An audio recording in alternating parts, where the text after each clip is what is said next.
Hello मेरे साथी कॉकरोचों। बाबा साहब अम्बेडकर कहा करते थे, education is the milk of a tigress, one who drinks it gets the power to roar. यानी शिक्षा शेरनी का दूध है, जो पिएगा वो दहाड़ेगा। पर आज का हमारा एजुकेशन सिस्टम देश के स्टूडेंट्स को दहाड़ना सिखाने की जगह बिलबिलाने पे मजबूर कर रहा है कि बार बार नीट का पेपर लीक हो जा रहा है।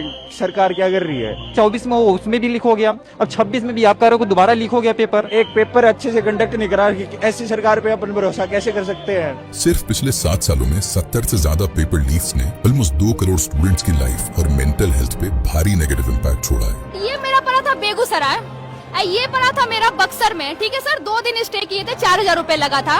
और आप बिलीव करेंगे सर, दोनों पेपर कैंसिल हो गया। क्या करें हम लोग सर? जहाँ पेपर लीक नहीं होता वहाँ सिस्टम कोई नई प्रॉब्लम क्रिएट कर देता है। जैसे यूपी में एसएससी जीडी के एग्जाम सेंटर्स में सीटिंग कैपेसिटी से double number of admit cards issue कर दिए गए। जब सीट नहीं था तो यहाँ बुलाना ही नहीं चाहिए था। हम लोग कितना दूर से आ रहे हैं, कैसे आ रहे हैं, कितना प्रेशर है, इन सबको तो पता है नहीं। सुबह से 4:30 बजे से हम निकले हैं, लाइब्रेरी से पढ़ के डायरेक्ट पेपर देने आ रहे हैं यहाँ पे।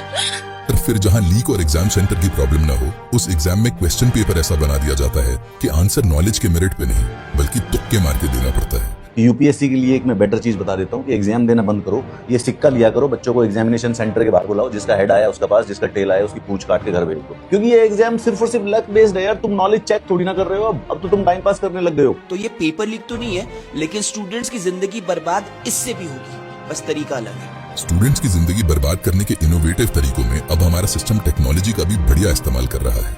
सीबीएसई के छात्रों ने आरोप लगाया है कि उनकी जो कॉपियां स्कैन की गई हैं ठीक से नहीं हुई। स्कैन में मिली कॉपियां इतनी धुंधली हैं कि छात्र अपनी ही लिखावट नहीं पहचान पा रहे। इसकी मार्किंग कैसे मुमकिन?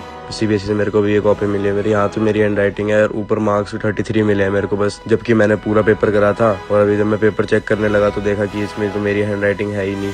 और जब इन परेशान स्टूडेंट्स के लिए सीबीएसई ने कोई ग्रीवेंस रिड्रेसल सिस्टम प्रोवाइड नहीं किया था, तो स्टूडेंट्स नेचुरली सोशल मीडिया पे आए और कंप्लेन करने लगे।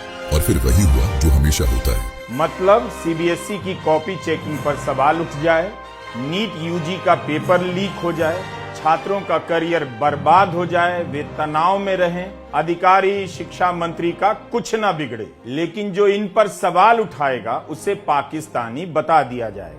तो इसीलिए मैं खुद को Pakistani sponsored opposition funded cockroach declare करते हुए पीएम मोदी को एक चैलेंज देना चाहता हूँ कि सर, अगर आपने एजुकेशन के किसी भी मुद्दे पर एक प्रेस कॉन्फ्रेंस करके स्टूडेंट्स के टूटे हौसलों पर थोड़ा मलहम लगाने का मास्टर स्ट्रोक करते हैं, तो मैं ये प्रॉमिस करता हूँ कि मैं ना सिर्फ अपने सोशल मीडिया हैंडल्स का नाम बल्कि इस वीडियो पे कोलैबोरेट करने वाले हर क्रिएटर के हैंडल का नाम चेंज करवा के नरेंद्र मोदी फैन क्लब रखवा दूंगा। अच्छा, बोले ऐसा होता है।